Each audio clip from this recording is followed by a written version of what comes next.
tenzende tungamire mukati mezviedzo mananda andibata ndimwino dombo ndiwike ndimwi mutungamire tenzende tungamire semwana onyaradzwa unganyaradzwe nyanza mananda anomunzwa kana matinyarara imwe tenzi wenyanza tenzinde tungamire.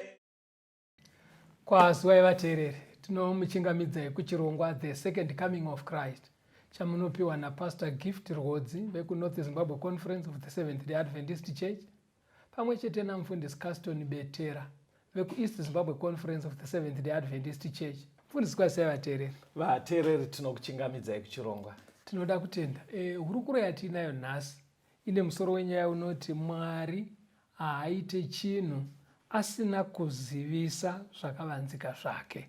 Ndizvozvo mufundisi. Okay. Maybe vateereri ngatirimindane kuti hatisati tabuda mubhuku raDaniel pastor. Tinoda kuti tirambe tichienderera naro mberi tirinzwisise. Saka mukutungamira hurukuro yedu yanhasi mufundisi vachativerengera kuna Amos 3 verse 7. Amos 3 verse 7.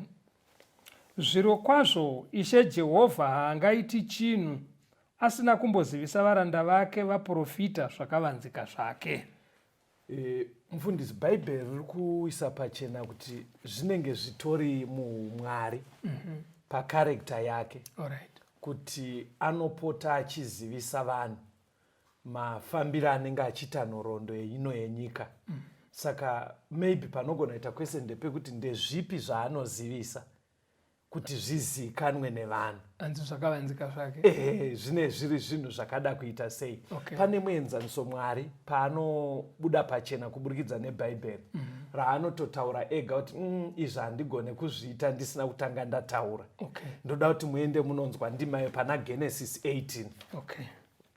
Genesis 18 verengai verse 17 kusvika pa19. Genesis 18 verse 17. Zvino Jehovha akati, ndichavanzira Abrahama zvandinoita here?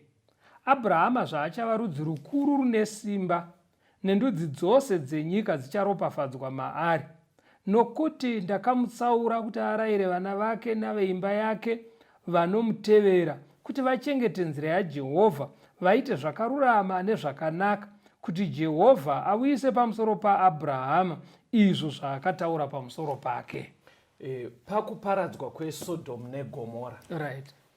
Mwari ari kuda kuti vachiparadza mamaita uipi hwakanyanya muSodhomu. Ndo pari kunzi nebhaibheri Mwari akati manje ndingaite chinhu chakadai here, chikuru chakadai ndisina kuudzani Abraham. Muri kuona chinhu chacho chodaitwa naMwari i-destruction of Sodom. Alright.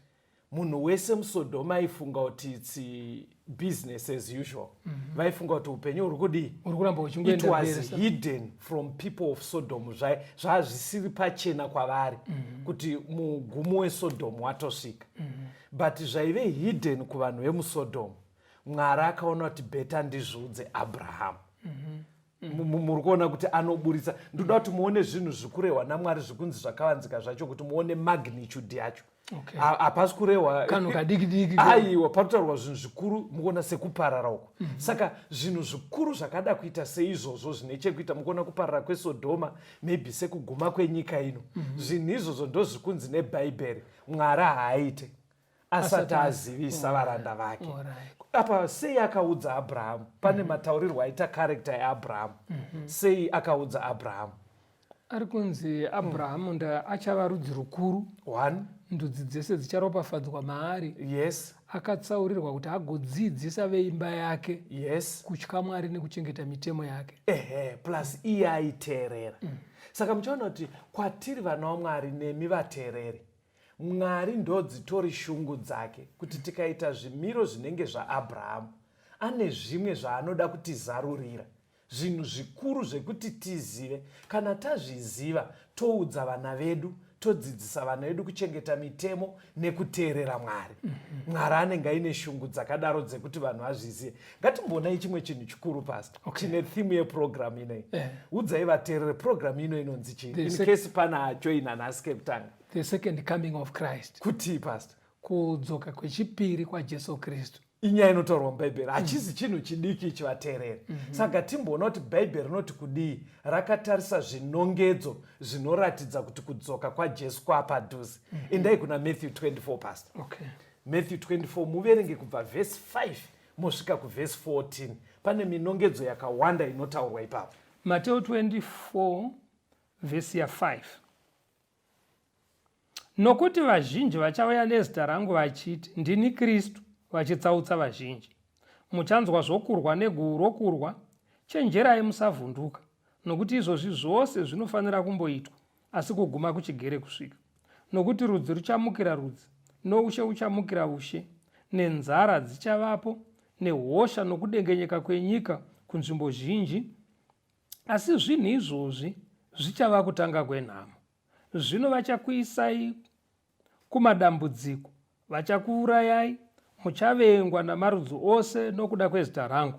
Vazhinji vachagumburwa, vachaisana kuvatongi nokuvengana. Vaprofita vazhinji venhema vachamuka vachitsautsa vazhinji. Rudo rwavazhinji ruchatonhora, nokuti kusarurama kuchawanda. Asi unotsungirira kusvikira pakuguma uchaponeswa. Evhangeri youshe ichaparidzirwa munyika dzose, chive chapupu kumarudzi ose, ipapo kuguma kuchasvika. Pataurwa zvinhu zvakawanda pavateereri. But bhaibheri raramba richingodzokorora kuti kuguma kuchasvika. Anotsungirira kumagumo. Kunotori nemagumo vateereri enyika inoi. Pastor, taakusvika kumagumo.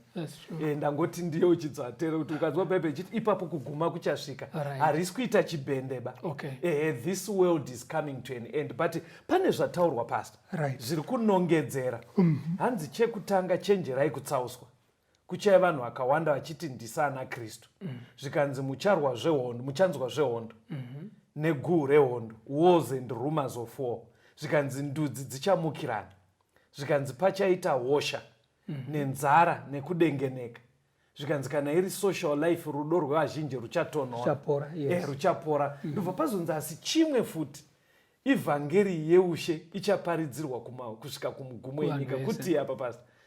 Kuenda kwevhangeri kuvanhu vese, kuti munhu wese anzwe vhangeri. Zviri kuitika here izvi? Ndosaka tiri muno mustudio. Saka ndo zvimwe zvinongedzo izvozvo. Zvikanzi panoda futi kutsungirira mazuva ano ekupedzisira. But muchaona kuti zvinhu izvi pastor nemi vateereri, tingati here zvinhu izvi masecrets? Izvo hazvina kuvanzika kaizvi zviri pachena. Maearthquake, hondo, zvese zviri pachena. Kana munyuzi zvinototaurwa pamaterevhizheni kuti kwakati kune nzara. But bhesi ratatanga naro Amos 3 verse 7 yati Mwari haaite chinhu asina kuzivisa zvakavanzika zvake. Saka muchaona kuti pane imwe general knowledge yaanongopa vanhu vese yakakosha hongu. But pane zvinonzi naMwari zvakavanzika. Zviizvi pana Mateo 24 ipapo pastor. Chiverengai verse 15 monzwe. Matthew 24 verse 15. Yes. Naizvozvo kana muchiona nyangadzi yokuparadza yakarehwa nomuprofita Dhanieri imire panzvimbo tsvene, unorava ngaacherechedze. Maona zviri kuita Jesu apa. Ari kutanga audza vanhu masigns of his comings ari public, anoonekwa nemunhu wese. Apedza kudaro ochizoti but vari serious. Ndakukuudzai zvimwe zvinoita kunge zviri secret. Verengai bhuku raDhaniel muchawana madetails ari nani. Amen. Isai mune mamwe mashoko kuti pane zvakavanzika kwoita zviri public. Kune zvinozikamwa nevanhu vese zvisingatsvakwe. Ndo zvinana hondo, nzara, hosha, vanhu vese vari kungozviziva. Asi Mwari ane zvimwe zvakavanzika. Zvisingangobude. Semabudiro ari kuita zvimwe zvese.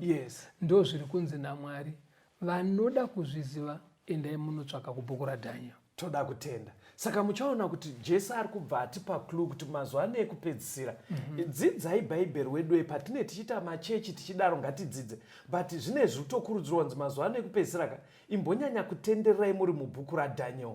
Hanzi mune nyaya yakakosha yekuti isecret inokuchenjedza wobva waziva zvauda kuwira nyika inei. Because ndima yaAmos 3 verse 7 yekuti Mwari Haaite chinhu asina kutangaudza muprofita mukutendera kwandinoita inoshandiswa kakawanda. Pamwe pacho unogona kutonzwa ichitonzi Mwari haatendere kuti uite rwendo rwekuenda kana kuSouth Africa asina kukuzisa kuti ruchafamba sei rwendo rwacho. Zvakudire ukere. Aiwa imbomira kuda asi manzwe zvandikutaura kuti ivhesi inogona kutoshandiswa kuti ndobva ndatoti imimi pastor ndiri kuona pama O levels enyu mune Maths C neEnglish makazoita B. Ndopandoda kuti tijekeso ndozviri kurehwa here nevhesi iri kuti Mwari anozivisa vanhu ndochiprofita chacho here chiri kurehwa. Pamati vavuki saka chibva imaenda kuna mabasa 16. Endai pavhesi ya16 verenga ipapo. Mabasa 16 verse 16. Yes. Zvino takati tichipinda panzvimbo yokunyengetera tikasongana neumwe musikana waiva nomweya wokuvuka waiwanira vatenzi vake mari zhinji nokuvuka kwake. Maamuri right. Ikoko kunonzi kuvuka. Uyu musikana ari kutaurwa naPauro aive aine shaire kuvuka. Saka maitira aaita zvaimuwanisa mari. Bhaibheri renyu kana riri shona ine vanhu vakawanda kudzimba, endai kwekupedzisira kwaro bhaibheri renyu pastor vhura yenyu rine dictionary kuseri. Ndoda kuti muverengere vateereri kuti kuvuka kudii. Because chiri kuitika pastor chandati muverengere ndima ika vanhu vari kuconfusa kuvuka neprofesi yemubhaibheri. Zvekuti ukanzwa ichinzi ninga anga akatopa profesi yacho, ninga akatopa profesi yacho, ukanzwa vanhu pavanenge vaitaura nyaya yekwa inenge ichinzi akapa profesi yekuti ninga achafa, akapa profesi yekuti ninga acharoorwa. Saka ndoda kuti vanhu vanzwise kuti patiri kutaura zvakavanzika zvechiprofita chemubhaibheri vaone kusiyana kwechiprofita nekunonzi kuvuka. Verengai tinzwe padictionary ipapo. Vuka, bvuka, fembera, shopera. Zvanzi aya mamwe mavara ari kumbera aya ndo mamining evara rekuti kuvuka. Hanzi kubvuka kana kuti kufembera kana kuti kushopera. Saka vateereri zvimwe zviya zvatinoconfusa tichiti akaprofesaya bhaibheri kuti kuya kushopera kufembera itsika isingatodiwe naMwari iri associated nen'anga nevakadaro. Saka ngatifambei muchidzidzo chino tichiziva kuti zvinhu tu zvakasiyana izvozvo zvaakunyanya kunzi nevanhu kuprofesaya bhaibheri riri kuti ikoko kushopera. Ngatichionai mubhuku raDhaniel macho kuti chakavanzika ndechipi chiri kubva chanzi tsvagai zvakavanzika izvi. Daniel chapter 2 pastor verse 19 to 20 neverse 22. Daniel chapter 2 verse 19 to 20 neverse 22. Verse ya 19. Ipapo chinhu icho chakavanzika chakaziviswa Dhanieri pane chakaratidzwa usiku. Dhanieri akavonga Mwari wokudenga. Dhanieri akapindura akati, zita raMwari ngarivongwe nokusingaperi-peri, nokuti uchenjeri nesimba ndezvake. Verse 22. Ndiye unozivisa zvinhu zvakavanzika, zvinhu zvakadzika nezvakavanzika. Ndiye unoziva zviri murima, chiedza chinogara kwaari. Bhaibheri riri kuti Daniel akabva aratidzwa chinhu ichi chakavanzika. Mukazodzidza ndimai takamboidzidza vateereri, mambo Nebhukadhineza anga arota chidhori chihombe chakagadzirwa nesimbi 4. Musoro waive wegold, pano pachipfuva pari pesilva, padumbu pari pebrasi, makumbo ari edare iron, kutsoka kwai kwakavhengana ivhu nedare. Zvaimirira chizviya pasi? Zvaimirira umambo hwaizoteverana panyika. Uchitanga kuteverwa kubva paumambo hweBhabhironi. Right. Ichiteverwa neMiddle Persia. Kuchizouya Greece. Kuchizouya Rome. Yes. Mushure meRome ndo yakazodivhaidha. Pakabuda madzimambo 10. 3 achizoparara. Chimbomira ipapo. Ndoda kuti muone, muri kuona here kuti chinhu chakavanzika ichi chenhoroondo yenyika yese pasi chasiyana nekungoti kuchaita nzara. muri kuona kuti aya amadetails asiri akangoti nje because even vasina hanya naMwari vanogona kuzviona kuti mazuva ano hondo dzakawanda pasi rino saka zviri kunzi nebhaibheri manje kuvana vaMwari Mwari anenge aida kuti muzive zvinhu zvakavanzika zvakadai kuti nhoroondo ino yenyika anotori nayo mushoko rake inongoda kuti tiitedze. Saka pachidhori chamataura chiyadzokororai pastor musoro waimirira chii? Waimirira Babylon. Then chipfuwa chesilver chaimirira Middle Persia. Ko dumbu rebrass ndo Greece. Ndo Greece. Ko makumbo eiron Roman Empire. Ko kutsoka kwaiti iron and clay ndo madzimambo akabuda ari Europe yanhasi. Ari Europe yanhasi. Chiverengai verse 44 na 45. Daniel 2 verse 44 na 45. Munzwe zvimwe zviri kubuda ipapo chakavanzika chinobuda ipapo. Daniel 2 verse 44 na 45. Verse 44. Zvino namazuva amadzimambo iwayo Mwari wokudenga uchamutsa ushe husingatozongoparadzwa, uye simba rahwo haringapfuuri kuno rumwe rudzi rwavanhu, asi ihwo huchaputsanya nokuparadza ushe hwo hwose, ihwo huchamira nokusingaperi. Zvamakaona ibwe richivezwa mugomo zvisingaitwi namaoko avanhu, rikaputsa-putsa dare nendarira, nevhu nesirivheri nendarama. Mwari mukuru wakazivisa mambo zvichazoitwa pashure. Kurota uku ndokwazvokwadi, nokududzirwa kwazvo ndokwazvokwadi. Saka chiri kubuda apa pastor ndoda kuti tinzwe kambo. Chiri kunobuda kuti mumazuva eEurope iriyoyi yemadzimambo ari kutaurwa, bhaibheri riri kubva rati next event ichauya kuuya kwaJesu. Muri kuona here madetails aakupiwa naMwari manje. Saka ngatirambei tiri mubhuku raDhaniel vateereri riri kuburitsa kuti after Babylon kunouya Middle Persia, kouya Greece, kouya Roman Empire, kouya divided Roman Empire inova Europe irikoi. Daniel 2 ari kubva ati then umambo hwaJesu hwobva hwauya. Ngatimbonzwa kambo vateereri.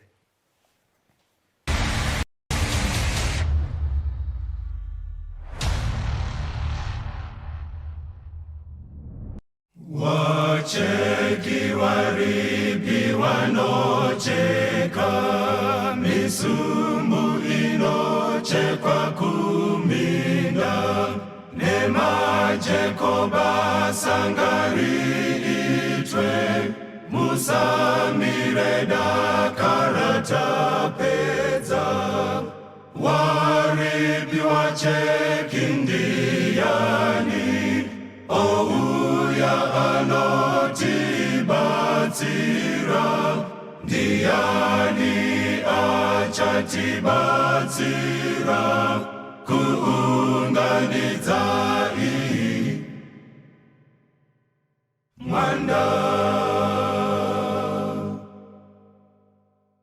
Minda yakuiva kwese kwese, pazira kamirira kuchekwa, wacheki washoma basai guru, tikanonoka tinozoshaya. Waribi wacheki ndiyani, ouya anotibatsira, ndiani achatibatsira, kuunganidza mwanda. Wanawe wanu unzai majeko, muunganidze mbesa dzatenzi, batanyi dakara tenza uye, muzopiwa rufaro kudenga. Waribi wacheki ndiyani, ouya anotibatsira, ndiani achatibatsira, kuunganidza mwanda. Waribi wacheki ndiyani, ouya anotibatsira, ndiani achatibatsira, kuunganidza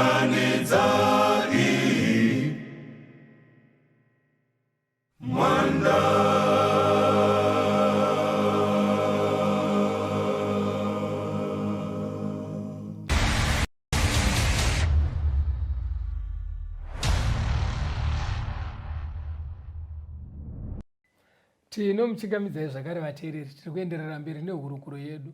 Mwari haaite chinhu asina kuzivisa zvakavanzika zvake.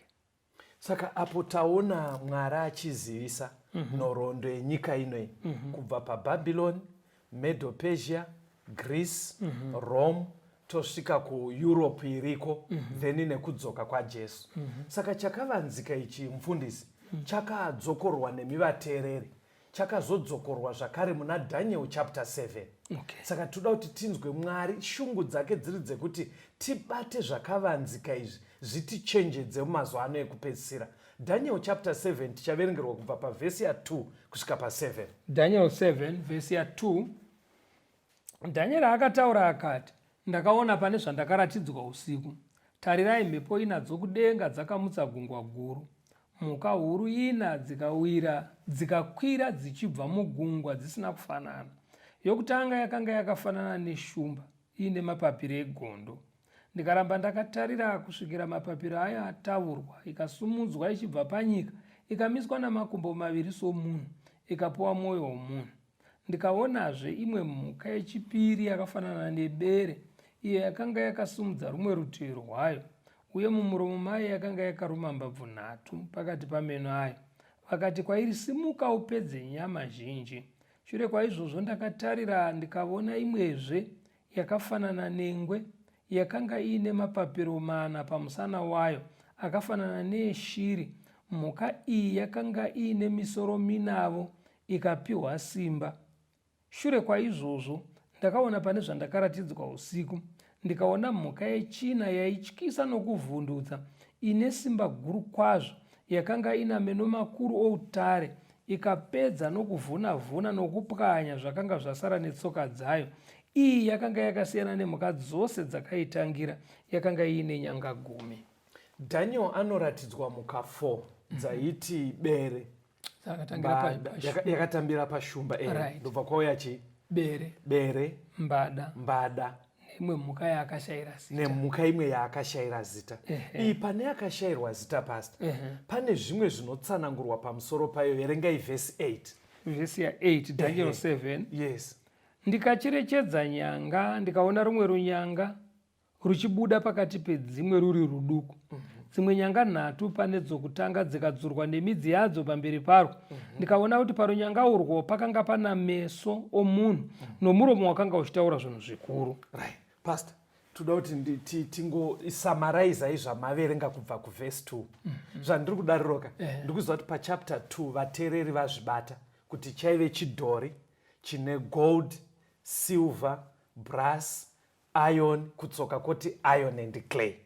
Saka izvino izvi imhuka ingodzitsanangudzai dzese kusvikira pavhesi 8. Hanzi chindikuitira ndifambe nevateereri vedu. Right. Mhuka idzi dziri 4. Yekutanga dzese dzaibva mugungwa. Yekutanga yaive shumba ine mapapiro. Right. Ndobva kwaita bere rakaruma mbabvu 3. Yes. Ndobva kwaita mbada ine misoro 4. Yes. Ndobva kwaita mhuka yechina yaive nenyanga 10. Yes. Asi pakazomera imwe yechi11 panyanga 10 paya. Anditika. Ndobva yadzura dzimwe 3 pa10 dzekutanga. Chandiri kuitira kuti pastor vadzokorora vateereri, ndikutoitira kuti tifambe neni kuti ukazviziva kuti muchapter 7 Daniel akaratidzwa shumba yakateererwa nebere, ndobva kwauya mbada, ndobva kwauya imwe mhuka yaivhundutsa ine nyanga 10. Asi panyanga 10 ndobva pachimera imwe nyanga yechi11. Toda kunzwa kuti chii chakazoteerera. Chiverengai vhesi 9 na10. Daniel 7 vhesi ya9. Ndikaramba ndakatarira kusvika zvigaro zvoushe zvagadzwapo. Mumwe wakakegura pamazuva ake akagarapo. Nguo yake yakanga yakachena sechando, uye vhudzi romusoro wake rakanga rakaita samakusha akanatswa. Chigaro chake choushe yakanga iri mirazvo yomoto, makumbo acho uri moto unopfuta. Rwizi rwomoto rwakanga ruchibuda ruchibva pamberi pake, zviuru nezviuru zvakanga zvichimubatira, uye pamberi pake pakanga pamire zviuru zvine 10, zvezviuru zvine 10, kutonga kukatanga, bhuku dzikazarurwa. Saka pari kuenderera pamberi, Daniel akabva aratidzwa zviri kuitika kudenga. Ndobva aona zvigaro zvichigadzwa. Ndobva aona nemumwe akakwegura, ndimwari ari kutaura. Hanzi mabhuku ndobva avhurwa, ngirozi dziripo. Hanzi kutonga ndobva kwatanga. Saka vateereri ndofunga manzwa zviri kuitika pachapter 7. ngatichinzwa kuti mhuka idzi dzairerei idzo mhuka fodza kuti zvaaratidzwa izvi pane ngirozi yakabva yapadhuze kubatsira Daniel kuti anzwisise kuti zvakavanzika zvekutaura naMwari izvi chii chiri kuitika. Verengai Daniel 7 pastor verse 17 mosvika pavhesi 18. Daniel 7 verse 17. Mhuka idzi huru idzo ina ndiwo madzimambo mana achamuka panyika, asi vatsvene vokumusoro-soro vachapuwa ushe huchava hwavo nokusingaperi-peri. Saka bhaibheri riri kutaura rega kuti mhuka dziri kumirira chii? Madzimambo achamuka panyika achitevera zvatambonzwa muchapter 2 zviya. Exactly. Saka mhuka idzi dziri kumirira madzimambo achamuka panyika achiteedzana ari madzimambo mana. Kureva kuti zviri muchapter 7 mufundisi kudzokororwa kwezviri muchapter 2 ndizvo zvoka tiri kufamba tese kavateereri kuti kwangu kuri kudzokororwa madzimambo aya aizoteera but chapter 7 iri kuita kunge yatiwedzerei zvimwe. Saka ngatidzokororei pasita kuti kana kuri kudzokorora kwezviri muchapter 2 mati pachapter 7 mhuka yekutanga yaive shumba. Saka inenge yakumirira chii? Yakumirira umambo hwebhabhironi uye wanga wakamirirwa nemusoro kuchidhori. Yakumirira umambo hwebhabhironi. Ko bere rakumirira Medo Persia. Bere rakumirira umambo hweMedo Persia. Ko mbada ichimirira umambo hweGreece. Ko mhuka yaivhundutsa iyai ichimirira Roman Empire. Yakumirira Roman, but mhuka yaivhundutsa iyai yazotsanangurwa nyanga 10 nerumwe runyanga. Chionai kuti Daniel kuratidza kuti anga abata kumwe kwese uku pane paakada kunzwisa. Verengai vhesi 19 kusvika pa22 yaDaniel 7 vhesi ya19. Ipapo ndakada kuziva kududzirwa kwazvokwadi kwemhuka yechina, yakanga yakasiyana nedzimwe dzose, yakanga ichityisa zvikuru, yakanga iina meno outare, nzara dzayo dziri dzendarira, iyo yakanga yapedza nokuputsanya nokupwanya zvakasara netsoka dzayo, uye pamusoro penyanga dzine 10 dzakanga dziri pamusoro wayo, norumwe runyanga rwakazobuda, dzimwe nyanga 3 dzikaparadzwa pamberi parwo. Irwo runyanga rwakanga runa meso nomuromo wakanga uchitaura zvinhu zvikuru, rwakanga rwakapfuura dzimwe shamwari dzarwo paukuru. Ndakatarira ndikaona runyanga urwu ruchirwa navatsvene nokuvakunda, kusvikira wakakwegura pamazuva ake achisvika. Vatsvene vokumusoro-soro vakaruramisirwa, nguva ikasvika yekuti vatsvene vapiwe ushe.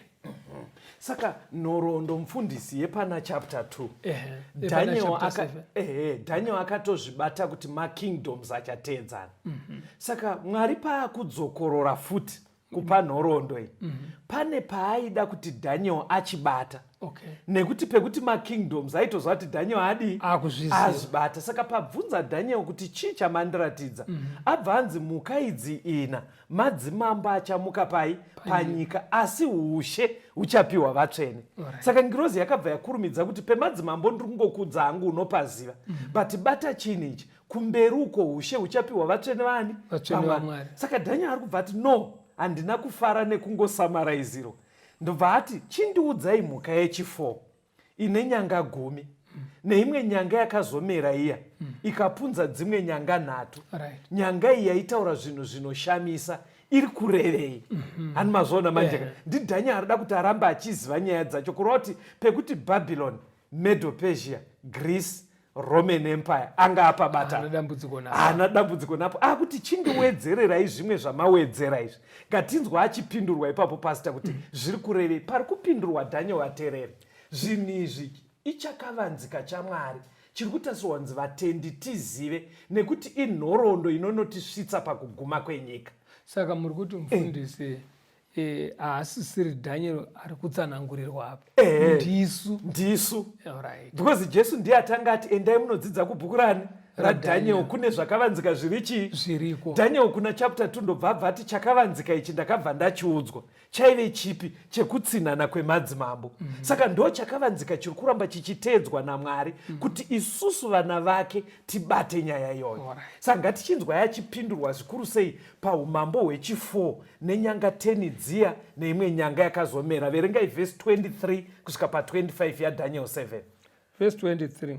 Akati mhuka yechina uchava ushe hwechina panyika, uchasiyana noumwe ushe hwose, uchapedza nyika yose nokupwanya nokuputsanya. Kana dziri nyanga dzire 10 paushe uhwu pachamuka madzimambo ane 10, asi mumwezve achamuka shure kwavo. Iye uchasiyana navamwe vokutanga, uchakunda madzimambo 3. Uchataura mashoko okumhura wokumusoro-soro, uchaparadza vatsvene, uye uchatsvaka mano okushandura nguva nemirayiro. Ivo vachaiswa mumaoko ake kusvikira nguva imwe nedzimwe nguva nehafu yenguva. Takambopaita apa pastor. Ini ndoda kutsanangura penyanga 10 dzataurwa idzi. Right. Imozotaura perumwe runyanga. Pataidzidza nhoroondo yeRoman Empire vateereri. Roman Empire haina kuzorwiswa neumwe umambo. Iyo yega pakaita kumukirana kwemarudzi ndobva yabanzuka. Ndo iri kunzi paushe uhwu pachamuka madzimambo ane 10. Yakabva yadivhaidha into 10 kingdoms. Right. Muchiri kudziziva here? Ndichiri kurangarira. Muchiri kurangarira handitika. Vekutanga vainzi maAlemanai ndo vachia. Ndo German. Vamwe vacho vainzi maAnglo-Saxons. Ndo England. Kune vainzi maBurgundians. maBurgundians ndo Switzerland. Kune vainzi maFranks. Ndo France. Kune vainzi maHerus. Maherula ava hakusisina akaparara. Vechi6 pano vainzi maLombards. Malombards ndo Spain. Ndo Spain ndo Italy. Italy handitika. Yes, Italy. Kune vaizonzi maOstrogoths. maOstrogoths vakaparara hakusisina. Vakaparara. Pane vechi8 vainzi maSuevi. maSuevi ndio Portugal. Kune vainzi maVisigoths. maVisigoths ndo Spain. Then vekupedzisira vechi10 vainzi maVandals. maVandals hakusisina. Saka ndokubanzuka kwakaita Roman Empire kuri kunzi neBhaibheri paushe uhwu pachamuka madzimambo ane 10. But Bhaibheri rabva razotaura richiti pachazomuka mumwe wechi11 achaparadza madzimambo 3 pane 10 atatauraya. Chii chakaitika ingweita ini brief pastor? Uyu mambo pakudzidza kwataita takazobudisirwa kuti yanga iri the Christian Church. Okay. Munguva dzemadark ages. Okay. Nekuti ndiyo yakaparadza maVandals, maOstrogoths nemaHeruli. Ndo madzimambo 3 akaparadzwa. Okay. Saka chimwe chatakaona zvakare pari kunzi kumhura Mwari nekuchinja mitemo yaMwari. Kuchinja mitemo yaMwari takaona kuti pane mitemo 2 yakachinjwa. Wekuti one Christian Church munguva iyoyo. Wekutanga kushayiswa simba kwemurayiro wokuti musanamate pamberi pezvifananidzo.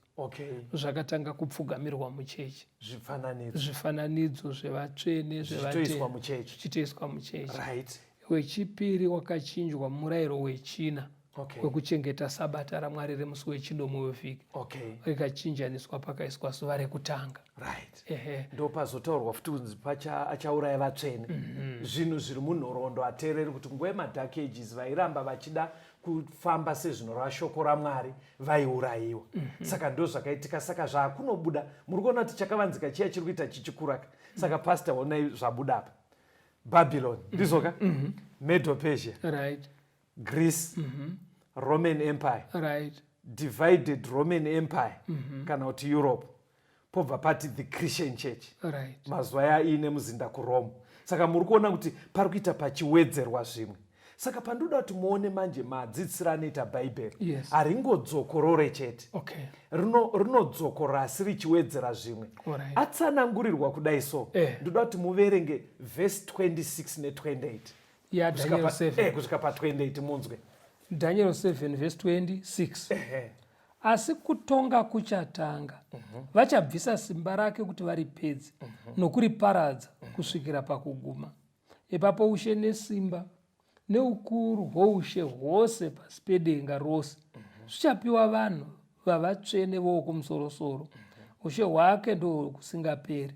Masimba ose achamushumira nokumuteerera. Ndiko kuguma kweshoko. Kana ndiri ini Daniel, pfungwa dzangu dzakandivhundutsa kwazvo, chiso changu chikashandurwa mukati mangu, asi ndakachengeta shoko iri mumwoyo mangu. Maonero kuti nhoroondo yese ipa yataurwa yanopera ichinzi asi kutonga kuchatanga, judgment shall sit. Zvikanzi judgment ichinopera vatsvene vachapiwa ushe. Muri kuona kuti zvatanga pachapter 2 vateereri zvadzokorwa pachapter 7 asi pachapter 7 pabva pataurwa imwe nyaya yerutongo yenge ichinzi takaona zvigaro zvagadzikwa zvezvi chapter ndobva yabva yapera. Saka kurava kuti mukuita kuri kuita Mwari ada kuti vanhu varambe vachiteedza chakavanzika ichocho.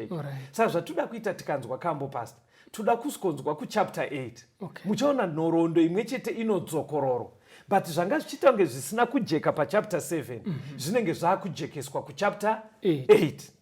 Sekutiwo zvenge zvichiita kunge zvisina kujeka pachapter 2 pachidhori chiya zvajekeswa pachapter 7. Chapter 7 yajekesa yabva yaintrodusa zvimwe zvinyowani zvekarunyanga nerutongo kanyanga kaya the Christian church handitika zvabva zvaita zvinyowani. Saka panosara pane mubvunzo kuti Christian church taingofunga kuti iBabylon, Medo Persia, Greece, Rome zvokwana, but chapter 7 yabva ati Rome yapera, pano ya 10 kings, then poya runyanga nerutongo. Saka izvozvo zviri kuita kunge zvinojeka pachapter 8 manje Mwari anodzoka ozvijekesa futi. Ameno tafamba tese. Saka vateereri toda kutenda, rambai muri pachirongwa, ngatimbonzwa kambo.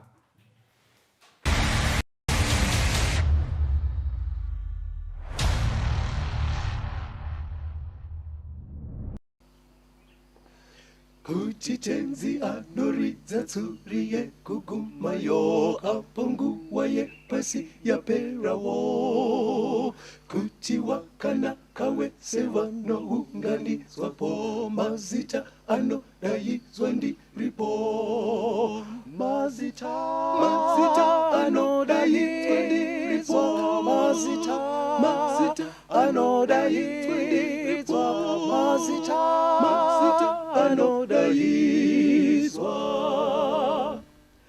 anodaizwa kudenga ndiripo, pamusi wowanomuka wakafa kuna Kristu, wanowona mbiri huru yakewo, apo wasarudzwi wanosangana kumushako, mazita anodaidzwa ndiripo, mazita anodaidzwa ndiripo, mazita anodaidzwa ndiripo, mazita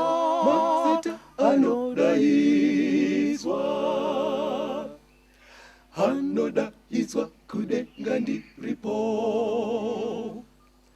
Ngatibate basa rake kuti rinozopera, ngatishumai rudo rwa Mwari, ndizvo Jesu anouya kutora vanhu vake, mazita anodaidzwa ndiripo, mazita anodaidzwa ndiripo, mazita anodaidzwa ndiripo, mazita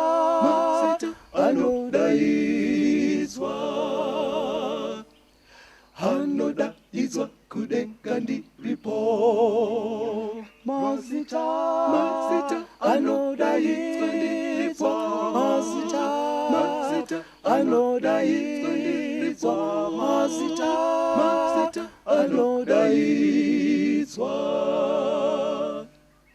anodaidzwa kudenga ndiripo.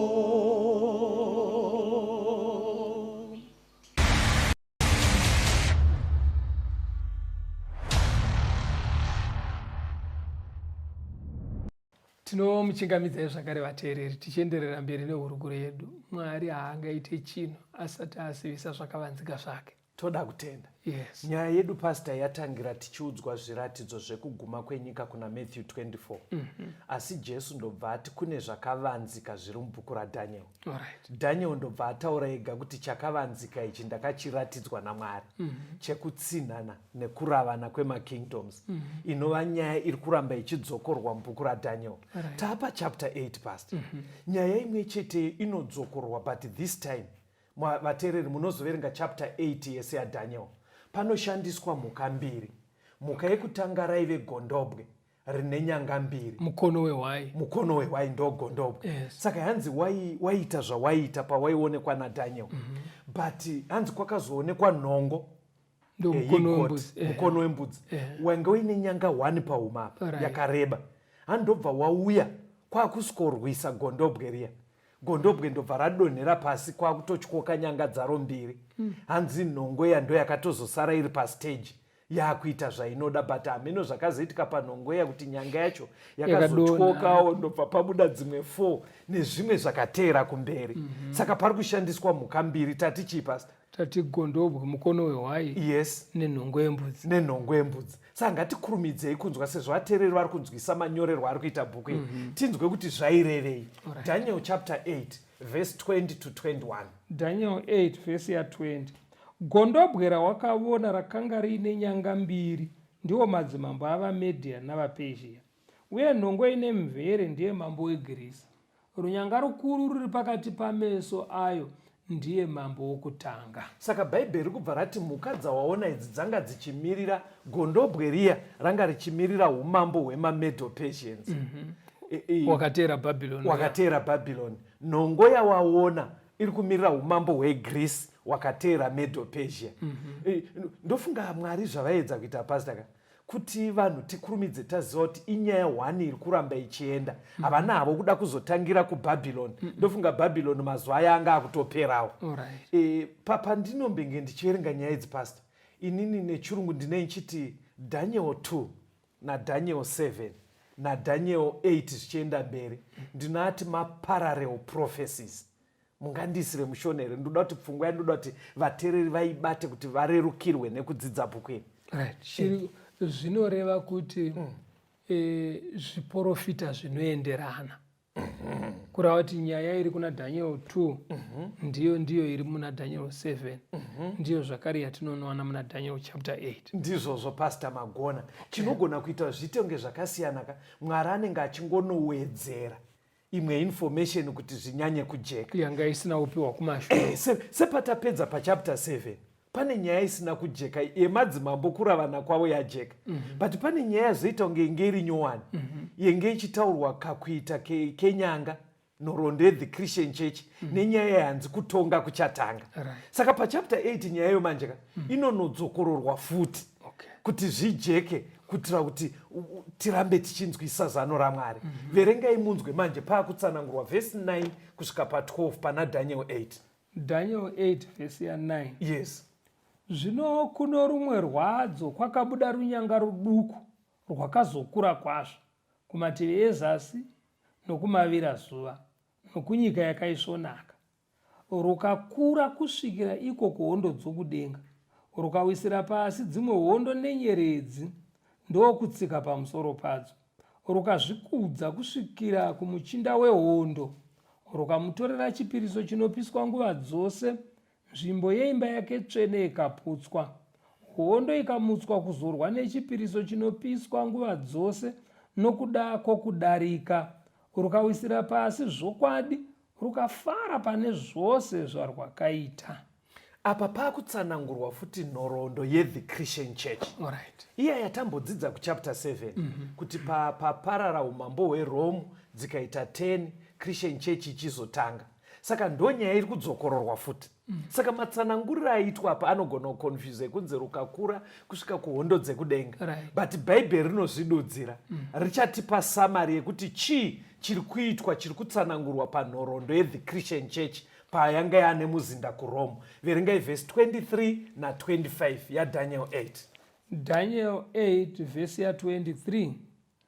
Zvino panguva yekupedzisira youshe hwavo, kana vadariki vazadza chiero chavo, mambo une chiso chine hasha, unoziva kuita namano akaipa uchamuka.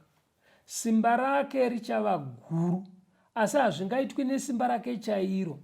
Uchaparadza zvinoshamisa, asi uchafara pane zvose zvaanoita. Uchaparadza vane simba navanhu vatsvene. Zvino nokungwara kwake uchafambisa nhema neruoko rwake. Uchazvikudza mumwoyo make, ndokuparadza vazhinji vakafara havo. Uchamukiravo muchinda wamachinda, asi uchaputswa zvisingaitwi neruoko rwemunhu. Manzwa kuti bhaibheri riri kuedza kutsanangura zvinhu zvakazowanikwa pachimiro chethe Christian Church. Kuti kufambiswa nhema chariri kuti kufambisa nhema pastor riri kuda kutsanangura nyaya yataurwa kuchapter 7 yekunzi vachafunga mano ekuchinja mitemo nemurau. Kureva kuti zvinenge zvaakudzidziswa vanhu handizvo zviri mushoko zvikanzi achaparadza vatsvene nevanhu vakafaravo, kuratidza kuti nguva yaimadhaki ejizi vatsvene vachiurayiwa. Saka inyaya iri kuramba ichitsimbidzirwa kuitira kuti vanhu vasarasike kuti chiruda kunzi tibata apa chii. Saka muri kuonera kuti bhaibheri pariri kutsanangura kuravana kwemadzimambo pasta, but riri kuvavarira kuti tinyanye kuona hondo iri pakati paMwari naSatani. Iri kunobuda papi? Iri kunobuda pakuita kwaiita the Christian church ichirwisana nezvinodiwa naMwari. Saka Daniel paari kuratidzwa zvinhu izvi akanetseka pasta kuti saka nyaya iyi ndakairatidzwa kuti nyanga ichiuraya vatsvene ichichinja mitemo yaMwari. Saka ezvinezvi nyanga iyi iri kudzonyongodza kuti basa raJesu musanctuary zvicharamba zvichisiwa zvakadaro kusvika rii? Everengai Daniel 8 verse 13 to 14. Vateereri musarasike, batai chinhu ichi kuti Mwari ari kudzokorera nyaya imwe chete yaarida kuti tinzwisise. Daniel 8 verse 13 to 14. Daniel 8 verse ya 13. Ipapo ndakanzwa mumwe mutsvene achitaura. Zvino mumwe mutsvene zvaakati kuna iye wakanga achitaura, ko izvo zvakaratidzwa zvichasvika rini? Izvo zvechipiriso chinopiswa nokusingaperi, nokudarika kunoparadza, kuti nzvimbo tsvene nehondo zviregwe zvichitsikwa netsoka. Akati kwandiri, kusvikira madekwana namangwanani ane zviuru 2,300, ipapo nzvimbo tsvene ichanhatswa. Saka ngirozi dzakaita kakubvunzana pasta. Chavari kubvunzirana nemi vateereri, varida kuti vanongedzere Daniel kwakakosha kuruda unzi naMwari abate. Kureva kuti vaitoziva kuti Daniel nyaya yegondobwe nenhongo akuiziva. Zvemadzimambo izvo. Because tabvira naye kare abata leseni. But iye zvinezvi tikasiya zvakadai haasi kunzwisa chakavanzika chikudiwa naMwari. Saka ngirozi dziri mbiri dzakabva dzaita kubvunzana, Daniel akateerera. Zvikanzi naishamwari, izvi zvatiri kuratidza Daniel zvenyanga iyo the Christian church iri kuita madiro ichichinja mitemo yaMwari ichifambisa nhema, zvichasiwa zvakadaro kusvikira rini ichidzonyongedza basa raJesu remusanctuary? Saka yanzi imwe ngirozi yakabva yapindura ikati aiwa zvichada 2300 days ipapo nyaya iyi ichagadziriswa. Kureva kuti pachiine nguva maitiro ari kuitwa nenyangayo ichisotesa Mwari pachiine nguva kuti izogadziswa, but panotoda titombofamba 2300 days. Kana tafamba nguva iyoyo nyaya iyi yawaona yekusotesa iri kuitwa nenyangai ichagadzirika. Imbomireni kuti inguva yakadii. But ndoda kuti muone bedzi pasta kuti patiri kuti Daniel 2, Daniel 7, Daniel 8 maparallel prophecies ari kutaura chinhu 1 handitika. But zviri kuitwa naMwari ari kupota achiti paanouya pachapter 7 anodzokorera chapter 2 asi owedzera zvimwe. Paanoenda pachapter 8 anodzokorera zvechapter 7 but owedzera kwaarida kutitora isusu kuti tiende kunobata. Saka iye zvinezvi Mwari akutozviziva pasi kuti nyaya yekutsinhana nekuravana kwemadzimambo taibata, kuri kwekuti hedu tinoda kunzwisisa nyaya. Saka zvaakuda manje kuti tichinzwisisa kuti nyaya yacho iri kumbonosvikepi. Handiri mapabataka. Saka ari kuti nyaya idzi dzichagadziswa after 2300 days. Tisati taona nguva iyi kuti yakareba sei pasi. Ngatinzwe idzo ngirozi dzichitaura kuti nyaya iyi yaive padhuze nekugadziriswa here. Pana Daniel 8 ipapo verengai verse 16 to 17, moverenga verse 19 neverse 26. Daniel 8 verse ya 16. Ndikanzwa izwi romunhu richibva pakati pemhenderekedzo dzaurai richidana richiti, Gabriel, dudzira munhu uyu zvaakaratidzwa. Ipapo akaswedera kwandakanga ndimire.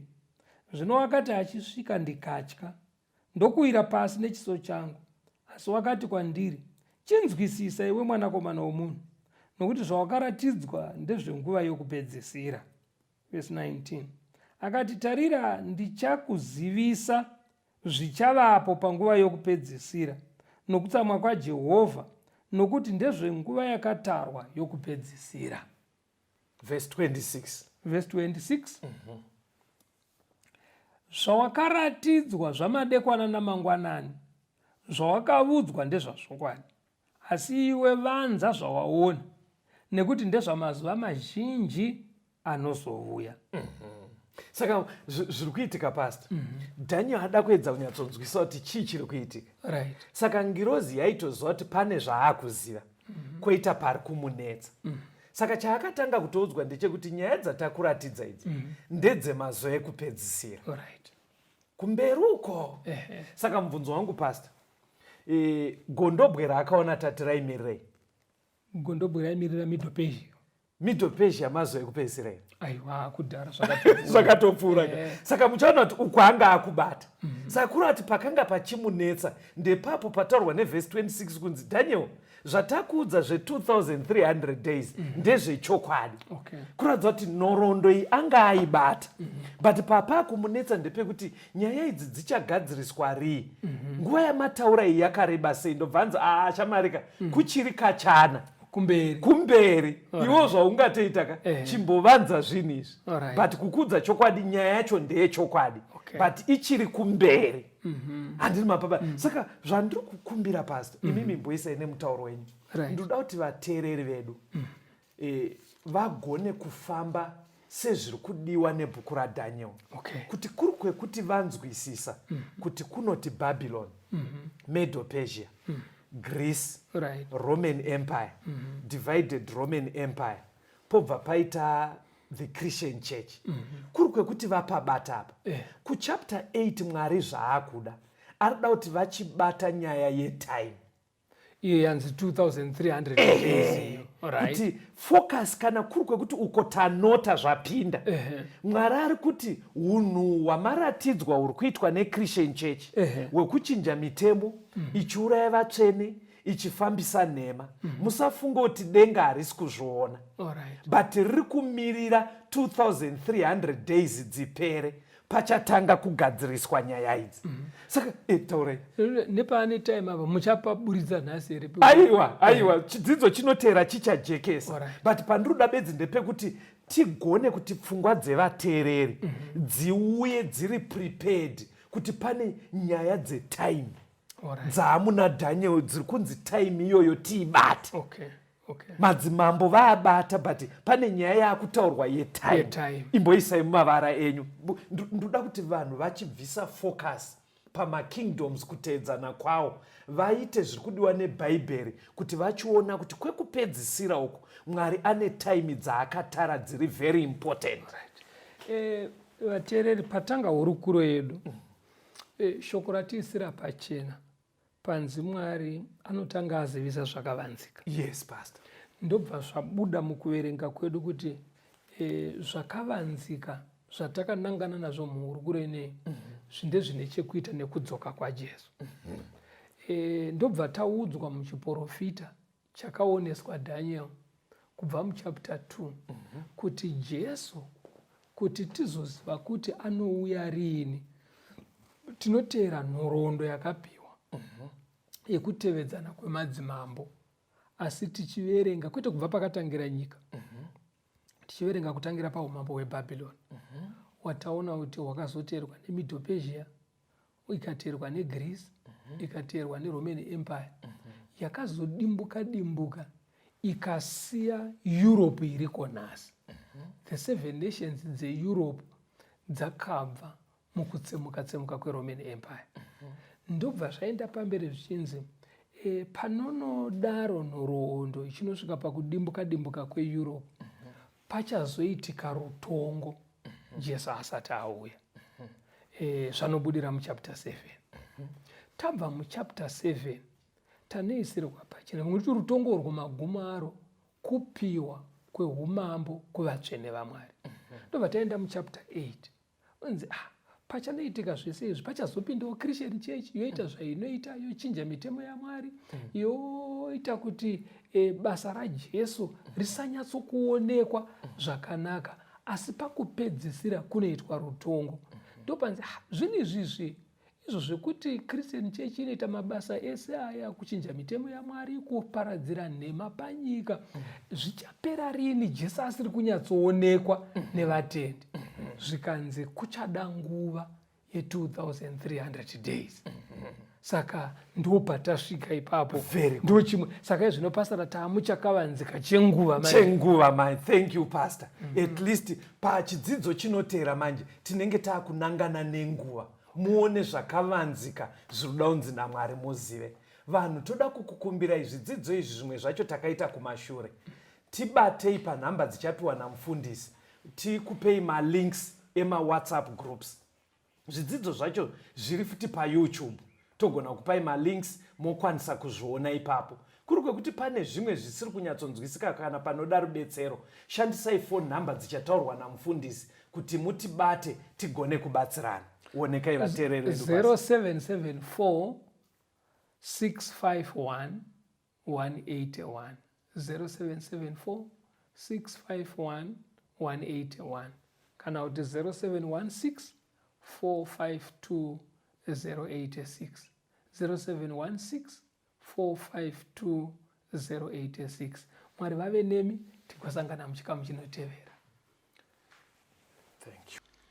Apo Jesu anouya kugashira wake, vanhu vake vakanaka vanodikanwa senyenyedzi kudenga, vese vachapenya vachagara naJesu wake kumusha. Vachaunganidza vana veumambo wake, vateereri vakanaka vanodikanwa senyenyedzi kudenga, vese vachapenya vachagara naJesu wake kumusha. Vana vese vanodisa muponesi wavo, vari vake vanokosha vanodikanwa senyenyedzi kudenga, vese vachapenya vachagara naJesu wake kumusha. Tenzende tungamirwe mukati mezviedzo, mananda andibata ndimwino, dombo ndiwi